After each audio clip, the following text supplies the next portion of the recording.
Happy Victory Monday to the Rain Gang and the Ravens flock. Talking about that game and so much more on this episode of the Purple Rain Podcast.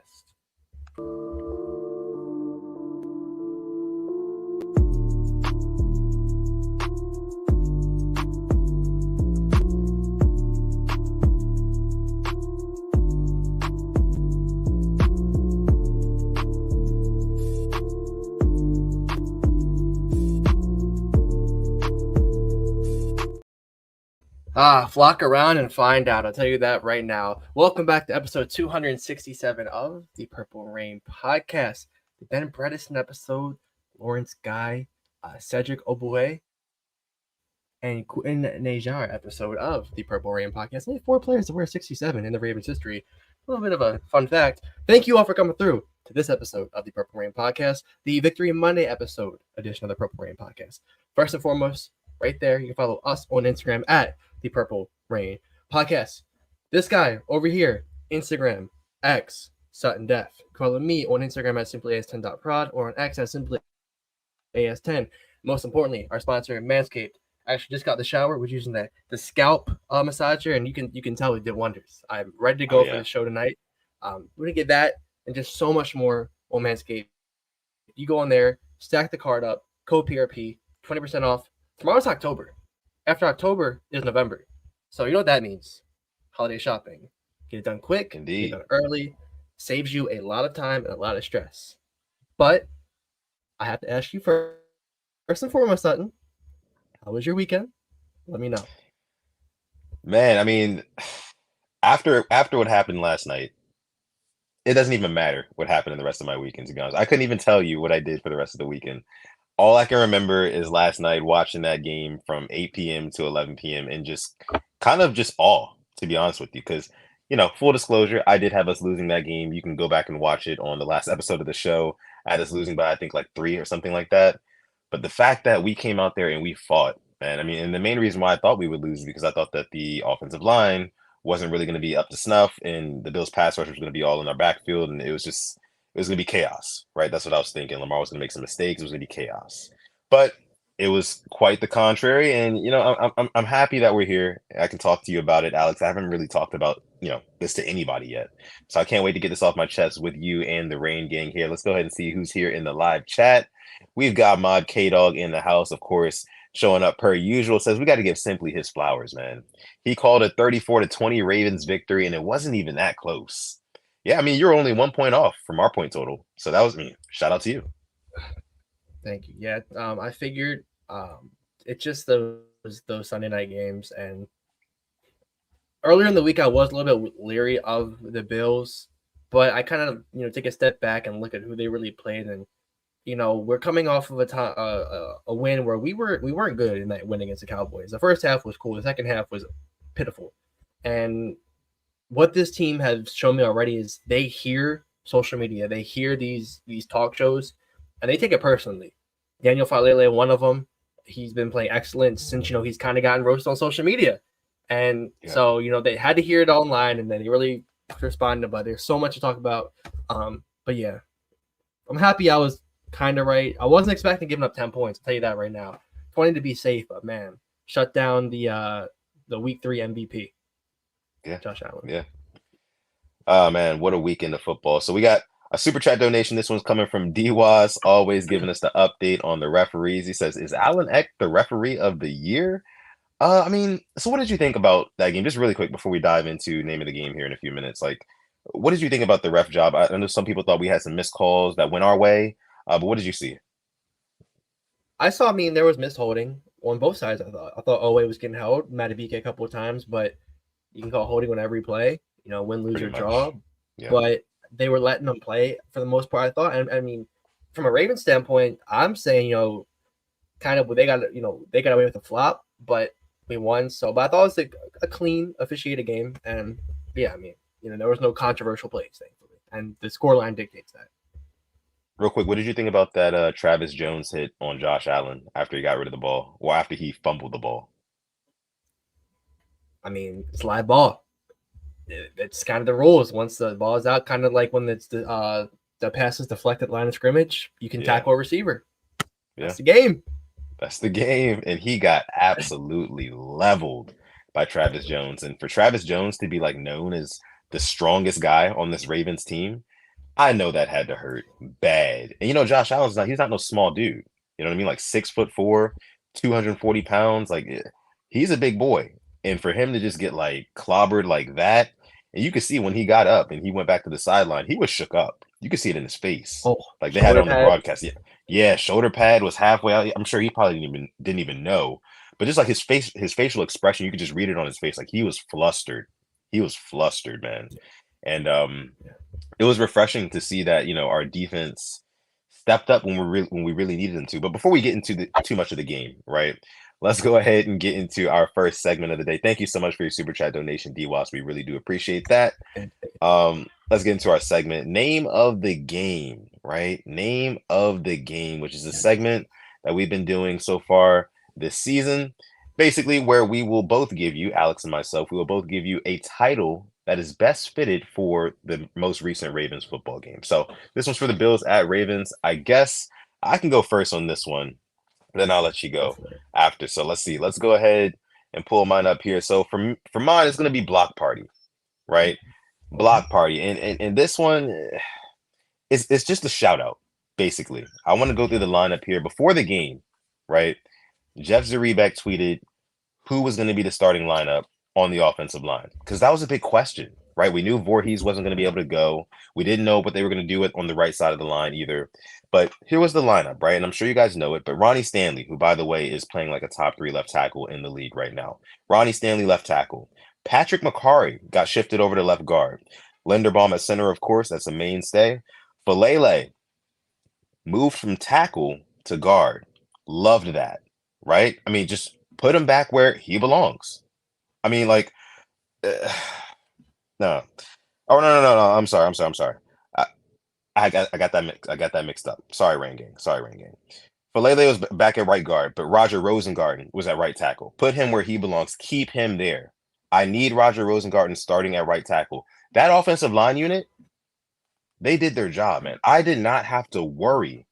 I was not constantly watching the trenches. I was looking downfield, looking, who the open receivers were, looking who was catching a block. And the reason why I call this block party, main reason, that first play, Derrick Henry, right? There were at least 2, 3, almost 4 key blocks on that play. You had Patrick Ricard making a really good block. Mark Andrews getting the safety out of there, which really propelled Derrick Henry to the next level. That was absolutely glorious to see, man. I was mind blown by the level of play from our offensive line last night, man. And if we can carry that into the rest of the season, I mean, with who? The Bengals, the Commanders, the Broncos, the Browns coming up, the Buccaneers, teams like that, teams that we can beat.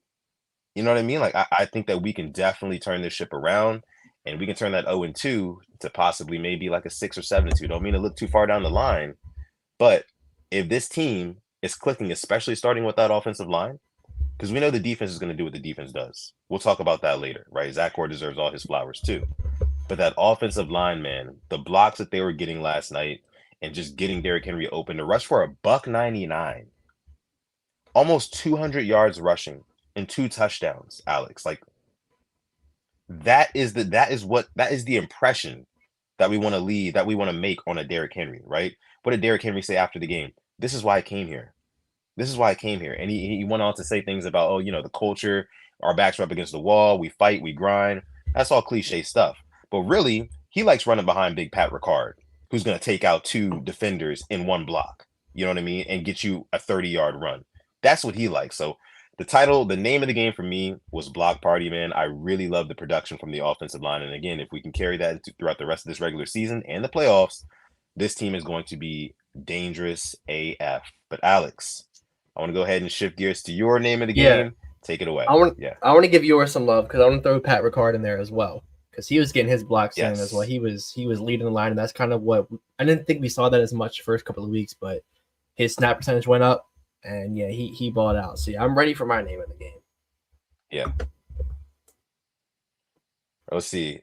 Oh, Darius Knock with a super chat donation first, really quick. We're dropping the two-piece in the chat. Thank you so much, Darius. We appreciate you, brother. Says yes. beautiful win, guys. Let's stack some more wins now. Yeah, I mean, Yeah. I think that this Cowboys win, where we kind of got out alive, we survived, right? And then to go to this Bills win, where we just dominate one of the best teams, if not the best team, going into that game. That's a lot of confidence, right? Kind of brewing in that locker room, brewing in the castle right now. I could see that stretching over the next couple of games. Again, we want to take it one game at a time, but momentum is a real thing in this league, and especially with this team. We've seen it before. But Alex, I want to let you go with your name of the game. I know you've been waiting for this one. Let us know what you got. Oh man, it's really simple. It's one of these. Belt the ass. Belt the fucking ass. You know, it couldn't happen to a nicer team. Couldn't happen to a nicer fan base. It really couldn't. Because all I heard about for a while was Josh Allen, Josh Allen, Josh Allen. Listen, Hmm. I love the guy. Fantastic quarterback. But there's levels. All right.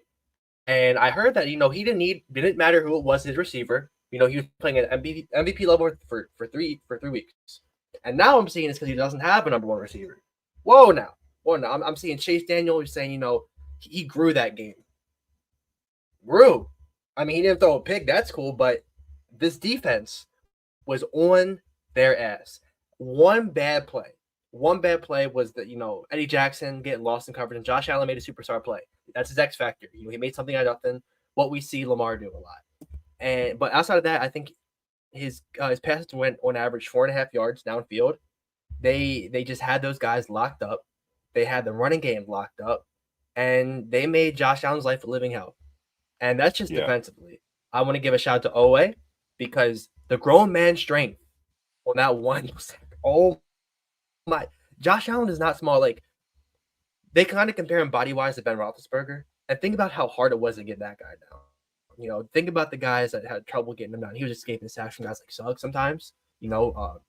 So to bring Allen down 1-on-1, that showed me a lot. Kyle And Van see, Noy. that was his closing speed. Odafe Owe, that's his Yeah, closing speed is just insane. That's how he's able to like get up. Josh Allen didn't see he never saw him coming. But yeah, go ahead, continue. yeah. So Kyle Van Noy, 3 straight games with 2 sacks. This guy, Mm. I think him getting hurt, that may have like unlocked something in him. Kyle Van Noy with one eye is he might be. I saw a stat like since week 17 last year, he's like second most sacks Unreal. in the league, behind Aiden Hutchinson, who Yes. had like 5 sacks in one game. And I think it's like 15 sacks in 18 games for Kyle Van Noy with the Ravens. 33 Yep. years old. 33 years old. Career year with us last year. And I'm going to give a big shout out to freaking Chuck Smith, Dr. Rush, because before he Mm-hmm. came here, we couldn't buy a sack sometimes. And now Nope. we are just getting them at will against mobile guys, against good quarterbacks, got him against Mahomes, got him against Dak, getting them now. Like, that was a breath of fresh air. And I want to give a shout out to Roquan Smith. I thought he played better last night. He actually was on Trent Simpson's ass, get him in the right part of the field, and just it was a good team win. And there was only a small area when I was nervous, and that was with the whole 2 timeouts and then the beginning of the third quarter because I didn't like the way we came out. But outside of that, I thought we played our most complete game of the year, and that's championship caliber football, and that is what the Ravens do, and that's how good we can be, and I hope we can build on that. But for 60 minutes last night, man, well, for 55, honestly, the first 5 minutes in the third quarter was theirs, but outside of that, absolutely bossed them, held them down, and yeah, I mean, when Lamar said he wants to keep the foot on the gas, that's what he means, because we were up 28-10, and we still have Derrick Henry in there chugging out big runs. Lamar taking keeps. Like, that is what we want to see. So I want to give a shout out to the Ravens and the coaching, because I know I'm hard on the coaching, but outside of that one little double timeout, they did their thing last night. And Todd Monken, you were in your bag, my friend. Justice Hill, I promise you, I will never forget that performance in my lifetime. Ooh. Justice Hill, that right there Yeah. is an all-time performance. I cannot speak about him enough. What a performance from him. Yes. Yeah. I mean, just kind of sticking on the whole Justice Hill topic. This is a guy who I think he put the world on notice last night. You know, big prime time spot. We've seen him in the playoffs make a couple of plays here and there, but for him to have, what was it? I think 78 yards receiving, 100 all-purpose yards. He led the team in receiving yards. He actually has more receiving yards than every pass catcher on our team, not named Isaiah Likely right now. Fun fact. Uh, it's insane, to be honest with you, how underrated this guy is. And in the biggest spots when you need him the most, he pulls through. Like I think it was like in the third quarter, like late third quarter. You remember the play where he's running up the left sideline. He's trying to get the first down. Guys kind of got him dead to rights. He does a little spin out of it, gets an extra like 3-4 yards. I'm just like, plays like that. We've seen Justice Hill replicate that over and over and over again. Yet for some reason, no teams are really giving him any looks for real. You know what I'm saying? Like I don't know if it's like a No size thing with him. respect. I mean, yeah, it's no respect. It's no respect. But I mean, it's cool with me. It's cool with me because he's like a Swiss Army knife back there. He can catch it out of the backfield. He can run between the tackles. And the best thing about it is since we have Derrick Henry, the duality of those two, I mean, it's just when Henry's on the field, everybody's thinking run. Nickel defense, bunch of linebackers. When we try Justice Hill out there, they're all thinking pass. Or what's Lamar going to do? Is he going to keep it? But when we get to Justice Hill, that's why he's going for 8 to 10 a pop. It's just crazy, man. It's Justice Hill. He fits in this offense so well. I think that he deserves every bit of his contract and every all the money that he's going to make in the future, man. He is a hell of a player. I cannot speak highly enough about him. Kind of sticking in this backfield. Keaton Mitchell is not even back. Yeah. We don't even have that part back in our office. That just explosiveness with the speed out of the backfield that we saw from Keaton Mitchell in his rookie season. Imagine having that in tandem with Derrick Henry and Justice Hill. I mean, there's only one football to go around, but man, this backfield is looking really good right now. Yeah, looking very, very good. And talking about Justice Hill, I think he had what, 2 third and long conversions. I want to say what, Yeah, third and 11 and third and 14, and maybe another one after that. Like it's just relaxing knowing now that like Lamar is sending these guys in the flat. They're like he's getting check down merchant allegations. I am perfectly fine with that because to me that is him growing as a quarterback, taking what the defense is giving you, and we have been right. asking for that for years now. And I saw how like he only had a certain amount of passing yards. The ball made to the line of scrimmage. Guess what? We won, efficient blowout. I'd take that every day of the week. And even Lamar put out, he doesn't care if he gets 300 yards and an L. Like he still got an L. He can throw for 50 yards in a win. He's gonna be happy. And that's Yeah, the just the maturation of Lamar Jackson I think we're seeing. And it was very good to see Justice Hill have a game, Derrick Henry have a game, offensive line have a game, uh, tight ends blocking have a game, defense have a game. Jordan Stout have a game. I thought his punts were pretty damn good, getting the Bills deep in their territory. So it was a good game all around in all aspects. yeah. Just like you said, a full team win, truly a team win. And the only time where there was a little bit of concern was in that third quarter when Lamar had the fumble, and then they go down, they score, and we punt, and they were looking like they were going to go down and score again, but Joe Brady dials up a trick play like a reverse. They try to get it back to Josh Allen. It was blown up from the beginning. It was busted from the beginning, right? Our guys were in the backfield, and I think who was it who initially caught the reverse? Do you remember who that was? The first guy, whoever it was, got I blown up. Yeah, and then Van Noy blew up the main blocker for whoever they had back there. Owe was coming on the other side, and Yeah. then they just kind of lost Van Noy behind Allen, and then Travis Jones came. But I saw the all 22. Hmm. That trick play, they only had 2 receivers out there. If he were to throw it, it was going to be picked off most likely because both guys were double teamed, and they were kind of running into the same zoning of the field. So that was a really bad play all around. Yeah, that was a much needed turnover. Because I'll tell you one thing, if we didn't get that turnover, I don't know how the rest of that game was going to go, to be honest with you, because Yeah, I don't want to say it looked like maybe the avalanche was starting to build, but when your offense goes 3 and out on back-to-back possessions, that is just not a good sign. And you know what happens to the defense in the second half. They're going to get tired, and if you keep putting them right back on the field against a Josh Allen who's going to be the best at just kind of walking down the field and methodically dicing you up, death by a million cuts, and then oh yeah, hits you over the top for Khalil Shakir or whoever the heck else, it was going to be rough, right? So I mean, yeah, yeah. I was just hoping for a stop and for us to get the ball back, right? Just to stop the bleeding a little bit. But for us to get that turnover right there and just completely shift the momentum right back onto our side, that was huge. And I've heard from people who went to the game, when that happened, it completely shifted everything. Well, before it happened, the crowd was quiet, right? You could hear a pin drop in there, right? But then after they got that recovery, Kyle Hamilton gets the recovery. They just go nuts, and we just didn't look back from then. But man, like you said again, an overall team win. I want to pull up what some of you guys are saying here in the chat. Let's see. Uh, pull up here. Yes, Slister says offensive line and Justice Hill played their asses off. Yes, absolutely. Big shouts out to them. Of course, we got to give the big shout out to Derrick Henry. Derrick Henry, man. Yeah. Just kind of going back to him really quick. 200 yards rushing, pretty much 199 to be exact. The 2 touchdowns. He almost had 3. Almost had a 30 if he didn't Yeah. fumble. Yeah. But that is the reason right there why we brought a Derrick Henry into this offense, because.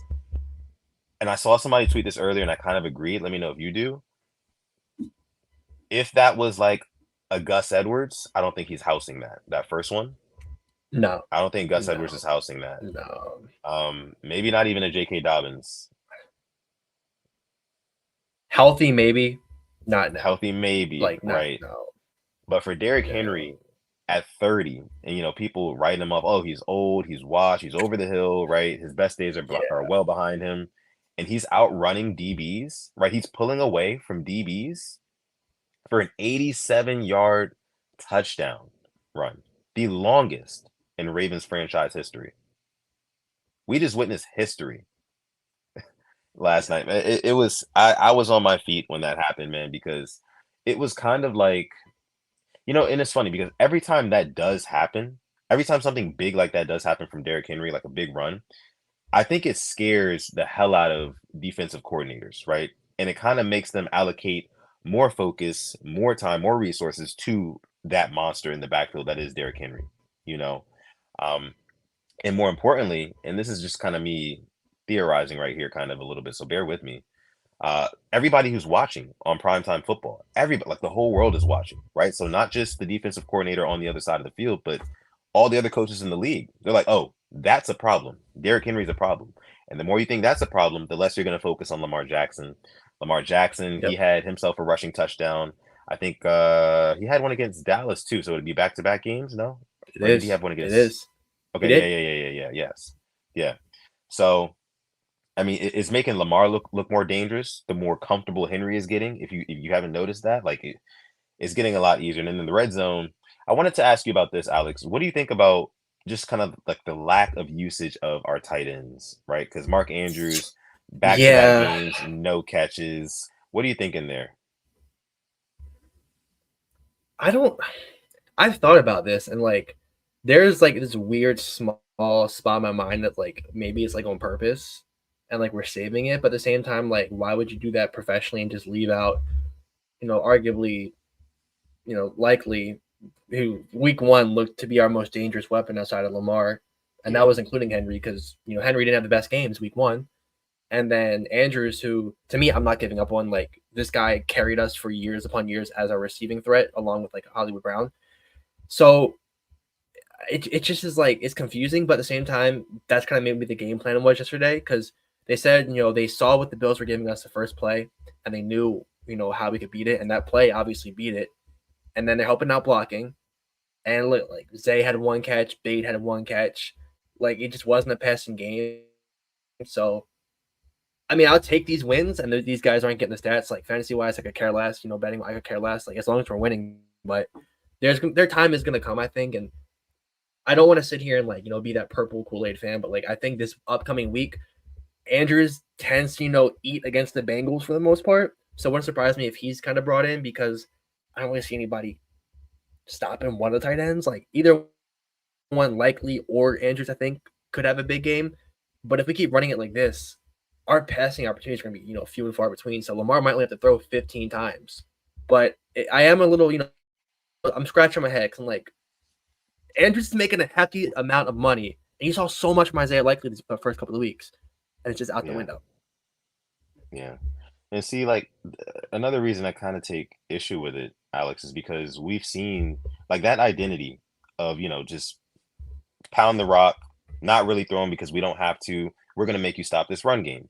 We've seen the Ravens Yeah, kind of take on that identity in years past, but as we know, when we get to the playoffs and everything gets a little bit more condensed, tightly packed in, and you get punched in the mouth, right? Like we punched the Bills in the mouth last night. We just came right out. Derrick Henry, 87-yard touchdown. That broke the game open right there. It wasn't the touchdowns in the third quarter. That first quarter, that first play, Derrick Henry, 87 yards. That I think that was the end. That was the beginning of the end, to be yeah, honest with you. Uh, because that it automatically told the Bills we're playing the Ravens game tonight, right? They didn't get the chance to punch us in the mouth. But in the playoffs, we've seen it happen when we go up against a team like the Chiefs and they score first, right? That's gonna kind of spook us out of trying to yeah, get the run going and establish. You see what I mean? So it's just I don't hate the fact that we're using our tight ends and our receivers to really block their ass off so the run can get going.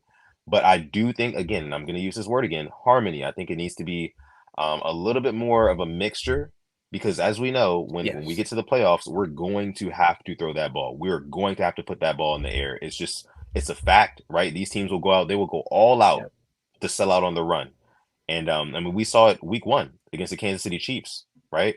Kind of got out of our character again, but it's just so that's why I think we need to be multifaceted with our character. We can't just have one identity, right? We need to be like a chameleon. We need to be able to switch it up. So I want to see more incorporation, and that's a Todd Monken thing to me. As my lights go off in my yeah. room, but that's a You're Todd good, and Monken you thing to me. you make a fantastic point because I saw a stat. I wish I have to find the tweet, but it was run heavy teams have not won the Super Bowl. I think since like 2013. I think the Seahawks, but I think it was the blowout Super Bowl when they just blew out the Broncos. And you need to be able to throw the ball because let's be real, 200 yards like Derrick Henry isn't doing that in the playoffs. And I don't want to be that guy, but it's you're playing the best teams. Like say we play the Right. Chiefs in the AFC Championship, Chris Jones and them, they stopped it in 2019 when that was like the prime peak Derrick Henry who just ran 200 on us, and they stopped him. He had his runs, but they stopped him. So I do want to see it open up, and you know, there's guys out there that might be open in the trade block because I see they're bringing up names with the Chiefs with Rasheed Rice going down. I'm Yeah. sitting here, I'm like, I'm keeping my eyes open, and I mean, I'm not going to say no to adding another receiving talent to this team. As I like what we have, but you can always get better. So I do Yeah. want to see it open up, but I like it when these games are blowouts, but we do have to be realistic. It's not gonna it's not gonna be blowouts in the playoffs, especially on the AFC Championship. Yeah. Yeah. Let me see. So Slicer59 says, remember, guys, it's still early as far as the way things appear. Andrews and likely will be used in the Yeah, passing schemes eventually. Yeah, I do believe that as well. I think that, Todd Monken's not right. He's a smart guy. He's a competent guy. I think that he will try to be more intentional about getting those guys their targets because eh, like I said, if you're multifaceted in that way, like where your run game is undeniably the best in the league, but you also have some yeah, deadly weapons that you're constantly flashing and reminding teams that you do have, that makes you even more dangerous and even more multiple and unpredictable, right, with your yeah. scheme. So, yeah, good point there, Slicer. Let me see. So, Ravens Flock says, y'all got what y'all wanted, guys. You wanted a running team, and that's what y'all got. I've said this before, and I'll say it again. We need a number one wide receiver and a better O line for Lamar. Okay, what do you think about what Ravens Flock has to say? Hey Has to man, say here. I love to have a Devontae Adams on this team. I mean they obviously want to trade us Amari Cooper, but I see there was like the mock trades with him going to the Chiefs. I mean a guy like Cooper on this, I would love a receiver of that build of that caliber. I think we both, we've been clawing, just salivating over the thought of that guy in this offense. Like we just haven't given the capital for it, unfortunately. As for the better O line, yeah, I mean I think last night maybe Patrick McCarry isn't a guy that on his knees, like he's a hand in the ground type of lineman. Maybe that's where he best is played at. And he was originally a center, put him to tackle, and like he looked pretty damn good at guard. Falele, maybe he was drafted as a guard, not a tackle. Maybe that was his best position. He was drafted as a tackle, but And now he looks good at the guard. And we draft Roger Rosengarten in the second round, and now like no shit, he looks this good. Like we've been holding ourselves back in some senses. I'd say we're trying to do too much, and we just kind of dumb it down and simplify it, and we look pretty damn good. But yeah, as for the receiver, hell yeah, I would love to get number one. Just it depends if teams are willing to do business with us, and if we're willing to give up draft capital. I still am not like I used to be on the we need a number one receiver train, but with the way that I like to look at it as pass catchers, right? Like Isaiah Likely, Mark Andrews, of course, Zay Flowers, Rashad Bateman, who I want to kind of take a second here to say something about him. I have been one of the biggest defenders of Rashad Bateman, but I will say this: he should have caught that touchdown pass last night. That one was Yeah, right in the hands. I know he got interfered with, but like you got to catch that one. You got to bring that one in. yeah. Start stacking these touchdowns, like back-to-back touchdowns. Like you linked up with Lamar Jackson on back-to-back weeks and scored. He's going to start looking your way a lot more. I think that if he would have caught that ball, especially while being interfered with and still scored, Lamar would start to give him more looks. And I saw somebody on Twitter say earlier this week, this may be a hot take. I low key, just a little bit, kind of agreed with it. You're probably going to say I'm crazy, but they said that Rashad Bateman needs to be the number one look, right? He needs to be the first look on this offense. And I kind of agree because he's a first look kind of guy. Like he's going to run, he's going to get to the top of his route, and he's going to make his guy miss. He's going to create separation, as we see all the time. It happens, but like he's just not the first look. I mean, it's going to Zay Flowers, it's going to Mark Andrews, it's going to Justice Hill in the flat. Pretty much anywhere else before it's going to go to Rashad Bateman. In a lot of cases, not all cases, but in a lot of cases. Yeah. So what do you think about Rashad Bateman and his performance lately? I think first look, and obviously I'm a big Bateman defender and a big Bateman fan. And yeah, he should have caught that, I thought, and that's what number one guys do. You see George Kittle in triple coverage, and it was tight end, goes up and gets it. You see other receivers, Devontae Adams against Marlon Humphrey, one-on-one coverage, physical, goes and gets it. Number one guys, no matter if they're being defended, if they're being interfered with, they're going to make their best effort to catch the ball, and most likely they will. And that's what the best receivers in the league do. So that's kind of like, I'm right there with you. And as for him being number one, he is an on-time receiver. So if there are certain plays where it's a certain spot you want to be at, yeah, for that play, he should be the number one look. I thought, and Zay had the drop on the sideline where Lamar just, what a freaking throw that was. He placed it only where Zay could catch it and kind of lost his footing, dropped it.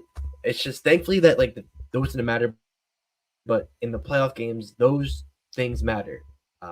Small details matter, and that's really what we got to clean up on. And I know that the team will, because you can't sit here and take this win like it's happened every week. But yeah, so still a lot to improve on.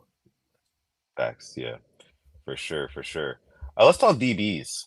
Let's talk DBs for a couple minutes here. So last night there were a couple interesting performances. Let's start with Brandon Stephens. Why don't we? There were a couple of instances where Josh Allen was, I guess you can kind of say, picking on Brandon Stephens. Yes. I remember the two back shoulder catches that Keon Coleman had that looked damn near identical, to be honest with you. He got them twice on, I think, back-to-back drives. Overall, Brandon Stephens, he's probably one of our best cover corners. Like, he's always right there. But, like, just kind of closing the rep is what I think he needs to be a little bit better at. Getting a hand in there, forcing it loose, something like that. But because he's always right there, but the guy just is able to adjust his body and just make the catch. We saw it with Keon Coleman last night. We saw it with Devontae Adams. Of course, that's Tay Adams. But what did you think of Brandon Stephens? It's frustrating because he's there. Like, he's going stride for stride. And, credit due, Josh Allen was zipping balls in perfect spots for Keon Coleman. And even the one that went through his hands, I thought he should have caught that one. Yeah. Maybe it's a coaching thing, get the head around. Cam says because it doesn't turn his head around to locate the ball. It's on the prime Marlowe coverage. Yeah, because you break them up. Now you're a lockdown cornerback who's just shut down. second round pick, a high second round pick in his fourth game, and so it's I feel like it can be fixed, but we're at the point it's year 4 now, and this is contract year. He's not doing himself favors right now playing this way. Last year he was breaking out these passes, and now it's like you kind of want to get together so you can make your big payday. But I do want to see him break those up, even one of the two, because it can be a huge momentum swing for us. But sticking with DBs real quick, I thought Marlon Humphrey played fantastic last night. I thought he's really turned around since he got a lot of slander, but he's been good the first 4 games. He's been, I think it was him and Christian Gonzalez who I think the lowest amount of, I think not one big play made on them. I think that's what the stat was, but there was elite company with those two. Yeah, Marlon Humphrey, really no notes for him. I mean, he's been playing really well. I think that the criticism that he's been getting, I don't want to say it's warranted, because again, he can do what he wants, the whole podcasting thing and everything like that. Does it come off a little bit tone deaf sometimes with him? Sure. I mean, but that's just his personality. That's who Marlon Humphrey is. That's who we've come to know and love. He hates mac and cheese. Like, come on now. He's a different kind of dude, Yeah. Yeah, he's been good though. He's been good. Nate Wiggins, rookie. Nate Wiggins. He is still looking young, right? But promising, right? Yeah. I think he had a nice pass breakup yesterday, a deep one in the end zone, I want to say. That was good. I like to see that from him. He's, of course, stride for stride. He's got the speed to keep up with pretty much anybody. Now, when it comes to his instincts, I do like those, but finishing these reps, right? Finishing these plays with interceptions and not, dropping these picks. I think he had 2 last night that he dropped. That was yeah. Go ahead. The second one was inexcusable. The first one, okay, you weren't expecting it. The second one is right in front of you, like in your hands. I'm not gonna let him live that second one down, but yeah, I mean, you catch those 2 picks, and now there's a whole other problem with this Ravens defense, and that's a rookie ball hawk, picking off Allen and Trubisky. I think Trubisky threw the second one, but he'll get his. I think it's kind of a marvel he's even playing when you hear about the accident he was in, how an 18-wheeler flipped his car. Oh my goodness. And he was, and he played the first game, and that's why he was on limited snaps, I guess, against the Chiefs. Like it's a miracle. I had no idea it was that bad. Play that game. Yeah, like flipped his car 2 minutes away from his apartment. I mean, just thankful he's healthy and safe. Yeah, absolutely. And I do think that he'll get better, and like the thing is, again, instincts, his coverage is elite. He's always there, right? He's always around the ball. He's just got to finish some of these plays, and that can be cleaned up. I think that Harbs will probably have him on the jugs machine today, with some wet footballs. Like that's got to happen. That's got to happen, and he'll turn it around. But he's gonna be, I think, projecting. I'd say in about a year's time, this guy's gonna be our best corner. I really do think he'll be our best corner by next year. I do think so. As he gets more comfortable, gets his feet wet, goes against some stronger competition in this league as the season goes on, and he really kind of realizes his place. Like, oh shit, I do belong here, right? As a starting corner, I was a first round pick for a reason. So, yeah, I rock with Nate Wiggins, man. I really do. Next week, big test. Jamar, T. Higgins, even Iosivas has looked pretty good for them. So Yoshi, have his hands full. Yes. Jeremiah bringing that up here. But yeah, also Kyle Hamilton, another shout out. Kyle Hamilton, man, playing his ass off. He looked like the Kyle Hamilton of old, the 2023 Kyle Hamilton. Yep. For the first time this season. I mean, I remember from the very first quarter. I mean, he had this one tackle. It was either him or I think it was him. It was him. He stops the guy in his tracks. Yep. Like doesn't allow him to get any more. Those are the most beautiful tackles, right? When a guy's like maybe 3-4 yards away from the first down marker, and your guy comes and just hits him square, and like as soon as he hits him, he gets knocked backwards. It's glorious tackle, man. He had a couple of those. He had one on Dawson Knox, big tight end as well. I mean, that was really impressive to see. I love what I'm seeing from Kyle Hamilton. But what was your assessment? Best game since the AFC Championship. I mean, he was everywhere. Tackle for loss. I'm glad he was rewarded with that fumble recovery. He's back. He looks healthy. He doesn't look like he's nursing any I words. Looks good. He's not making arm tackles. He's freaking wrapping them up, freaking hitting them hard. I mean, that's the all pro. That's the number 14 we know and love. So it's having him back at that level really does us wonders. Yeah, I mean, I really can't talk about him enough. And then Zach Orr, I got to give him a huge shout out because Yes. that looked like the Ravens defense from last year, to be honest. Minus a pick or two. It had the beautiful blitzing, bringing Marlon on some blitz and disrupting the plays. Bringing delayed blitzes, dropping Matabika into coverage and kind of confusing the line where the pressure is coming from. Like, that is what we saw last year. And that was what was confusing all these offensive coordinators and these lines, these quarterbacks. It was back last night. So, man, it felt good. Yeah. And just for like, let me just kind of end it with this. The fact that the Bills capitulated that game to us with about 7 minutes left. I did not expect to see Mitchell Trubisky in there with so much time left on the clock. I just didn't. I was still, I don't want to say like holding my breath, hoping that there wasn't some sort of catastrophic meltdown, but I was looking at the TV with a straight face, right? I was just like, I'm not gonna get excited until the clock hits 0. Yep. But when I saw them throwing Mitchell Trubisky, I was like, oh, it's over. Okay. They're waving the white flag. Okay, sure. Okay, we'll take it. I was like, man, that is a statement victory if I've ever seen one, man. And I tell you, after starting 0-2, as we all know, this team could very well be 4-0, but we're 2-2 right now. But after starting 0-2, and for us to have this turnaround, and I think where we were just 14 days ago, it was panic, right? But now it feels like we have there's some brighter days ahead. And speaking of the days ahead, I want to end it with this, Alex. I want to run down our schedule, right, with our next 5 games. Our next 5 games, and just kind of look ahead a little bit. So, of course, the Bengals we've got coming up in our preview episode will be on Thursday. That is a 1 p.m. CBS game, near and dear to my heart. I'm sure Alex as well. It's going to be in Cincinnati. And then after that, I think that's a winnable game. First of all, I think that's a winnable game. I mean, as you know, I don't want to jinx anything, but like we own Cincinnati historically, right? In the Lamar Jackson era, we've been doing really well against them. So I want to knock on wood here, right? But yes, thank you. I think that's a winnable game. After that, Commanders looking good. Commanders are looking good right now. I got Commanders fans in my mentions right now on Twitter, like trying to give me a hard time, because you aren't the enemy. You have never slandered them. You have never bantered them. So why are they coming at you?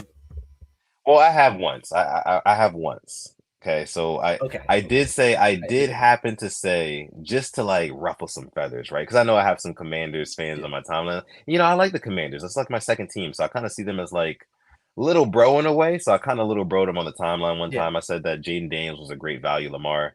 And I had some Commanders fans, a little upset about that one.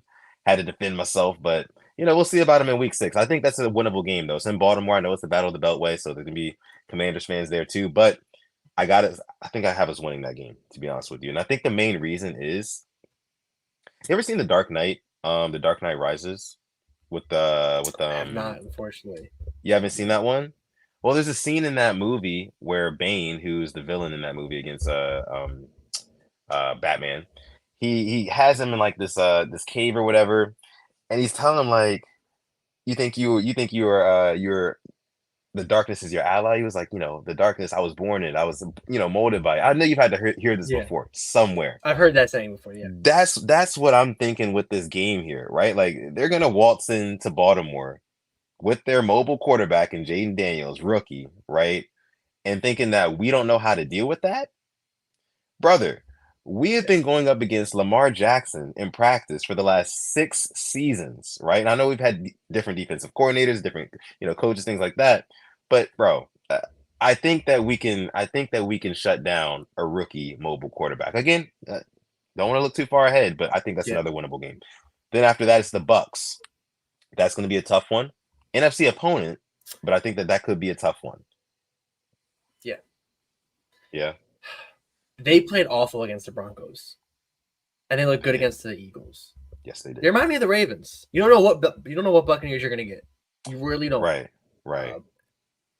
Like it's just because Yeah, I'll leave that a bit winnable. NFC team in Tampa Monday night, winnable. Oh, it's Monday night. Wow. Yeah. Yeah. I don't know, man. I think that could be another belt to ass game though. When I'm thinking about it, like I'm Oh, very well thinking, could. yeah, I'm thinking like NFC team, Baker Mayfield, prime time. I think we could win that one. I think we could win that one. And by maybe two possessions, we might be able to win that one going away. It's just the NFC teams, man. Like they don't really have much for Lamar Jackson, and like I could be talking way ahead of myself, and it's just it's a week to week league, but that's my prediction. Ravens then they play the Browns, right? So we start our series against the Browns after the Bucks. That's another winnable game. You don't really Is know it what's going away? on with them. Yeah, it's in Cleveland. Is it home? Oh, I love it. I love how we get these games away out the way. Like we're we can Yeah. go there, hopefully get a win, and then we can come on back to the bank for the second round. Then after that, it's the Broncos at the bank. So And I think that we could yeah, that one. easily 4-1. I think we can come out of that 4-1. Yeah, Yeah, go and be like go what one and six and oh three five after that. times is what I'm looking at. Trying to take it Yeah, one game at a time, but as a realistic Ravens fan, you look at that. Okay, 4-1. Like you don't know where the loss will come from. It could be the Browns. To be honest, the Browns they always play us super freaking hard, they do. for no They reason. do. Like just lie down sometimes. It's obviously Yeah, not. I guess it's a business NFL, but yeah, yeah. Hopefully go 4-1. Hopefully go 5-0. But take it one game at a time. But yeah, man, I'm looking at like there were some rough parts of the schedule. I'm pretty sure when we went 0-2, you're looking at the Ravens like, okay, they got to go to Dallas and then go home and play the Bills, who are just blowing out teams, blew out the Dolphins, blew out the Jags. Like they're yeah, in trouble, yeah, and they steadied the ship, and now hopefully it's onwards and upwards. yeah. By the way, just wanted to mention from our picks that we made yesterday, one that I was kind of proud of. I picked the Bears to beat the Rams. The Bears did beat the Rams. They Um, did, they did. Caleb Williams finally got his first W, so that was cool. But I guess the kind of like the highlight of the day yesterday for me was outside of the Ravens game, of course, was the Commanders and Jaden Daniels again having a stellar performance. I cannot wait, man. I cannot wait to play that team in 2 weeks. That's going to be such a fun matchup. Win, lose or draw, man. I'm excited for what he has to offer. And I think that the Commanders fans they really do deserve it. They've been so just in It's poverty for been so long, man. It's been a minute. They're out of their Dan Snyder era, so I'm happy for them. and the one good year they had, like good, was 2020 when they made the playoffs. They couldn't even go watch them live, you know. Yeah, yeah, yeah, So yeah. Heineke. um, real quick, so since we're Yeah, talking about before we wrap up, I want to yeah. just the Chargers. All right, I'm gonna do this. Mm. A certain quarterback has thrown for less than 180 yards in 3 games. All Mm-hmm, right, mm-hmm, mm-hmm. he threw for less than 180 yards his first 4 seasons in like 2 or 3 games. I mean, Mr. you know Justin Herbert, why? and we were told that. I was told that the reason why the offense was so just one dimensional was because Lamar couldn't process it. They had to build it around his skill set. I see where you're Really, going. really, Mm, because the Chargers got rid of Keenan Allen, mm, let Mike Williams go, signed DJ Chark on the IR, get Ladd McConkey, drafted receiver with promise. Stop yourself if you heard this one before. All right. Sign a tight end, Hayden Hurst. Get a couple of running backs. All right. Build up the O line. No passing game. yeah, Great. yeah. I mean, it sounds like a Giro special. There it That's is. what it A is. Giro That's special. what it is, man. So that's an interesting point that you bring up, though. I mean, he threw for 180 yards so seldomly, in years past, but like now he's three straight games less than 180 yards passing. Yeah, I mean, that is the Greg Roman effect, like in real time. Don't know what they're gonna do. They have dropped the last two. Justin Herbert is very visibly frustrated, slamming Oh yeah. his helmet on the sideline yesterday. Man, man. And before we go, I see my guy Mod Boz is in the house as Manders for the win. Hi, Yeah, boss. but how about them Steelers though? Joe Steelers yesterday. Flacco. Yeah, man. It was a blast from the past, if I had to say. Oh, Man, it was just so awesome seeing Joe Flacco and listening to the commentators talking about him. They were like they made some really good points. It's like Joe Flacco does not care about your win streak. He does not care about who's nope. starting at QB for you. He does not care about none of that. Like he's worried about his kids and his family, his life. He's just coming here. He's playing with house money, quite literally. He's playing with house Yeah. money. There's Yeah. no pressure at all. He's gonna go in there and just dime up your defense like he's known how to do his whole career, man. It was wonderful to see. But what did you think of it? Joe freaking Flacco. Joseph Vincent Flacco. Gosh, something about seeing that guy out there on the field, man. God, man, he's a legend of the game. Honestly, he's gonna go down as like one of those like, you're at the bar, you're drinking a couple of drinks, you're talking with your boys, and you're talking about the greats. Yeah. And there's that guy. What about Joe Flacco? And you pull up his resume and you pull up what he's done, and you're like, you know what? You can make a case. You can make a freaking case. And I'm not gonna lie, man. Like it's really cool to see because it's a part of my childhood still living and still performing at a high level. And Yeah. it makes me happy to see. It really does. Joseph Vincent Flacco. You freaking Shout out to him. I mean, he might, I don't know how long Anthony Richardson is supposed to be out. I didn't hear any news about that today. Did you hear anything? I think he's good to go. I think it's what really? they said. Yeah. Yeah. So it looked like he got hurt bad. That was a crazy thing. Yeah, I mean, but you think about like they're Michael Pittman, Josh Downs, Alec Pierce. Like I like their receiving targets they have, and Joe can cook with a couple of guys. Like we saw it last year with the Browns. So I mean, I was surprised the Browns didn't try to keep him. I'm happy they didn't because I don't want him in the division because he'll have his one-off games where he throws for like 400 yards and 4 touchdowns. But yeah, it was cool to see. Yeah, it's Joseph Vincent Flacco. What a guy. What a guy, man. And I think guy. we're gonna go ahead and end it there. Yeah, we're we're gonna end it on there. that one, man. Thank you guys so much for coming out to episode 267 of the Purple Rain podcast. Like we led the episode with, you can follow us on Instagram where we are actually, we're still streaming live on Instagram as we speak. You can follow us on Instagram at the Purple Rain podcast if you want to catch that.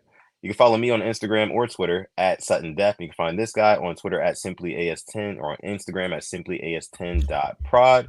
And also our sponsor, Manscaped. Of course, you can go on manscaped.com, stack your cart to the ceiling, use our code PRP for 20% off, plus free international shipping, which is indeed the kicker. Again, from the bottom of my heart on this beautiful Victory Monday episode of the show, I want to thank all of you guys for coming out, especially the replay gang. Big shout out to the replay gang. If you're watching this after the fact, shout out to you. Make sure you like the video, subscribe to the channel if you are new to the stream. And with that being said, I'm gonna let my guy Alex take us out. Thank you for coming through this episode of the Purple Rain podcast. You can follow us on Instagram, Twitter, all that.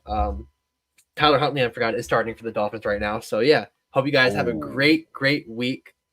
Stay safe, stay warm, stay dry, and as always, stay positive. Test negative. Yes, and never ever forget, even on the rainiest of days, to call God. This is episode 267 of the Purple Rain podcast. We're gonna catch you guys in the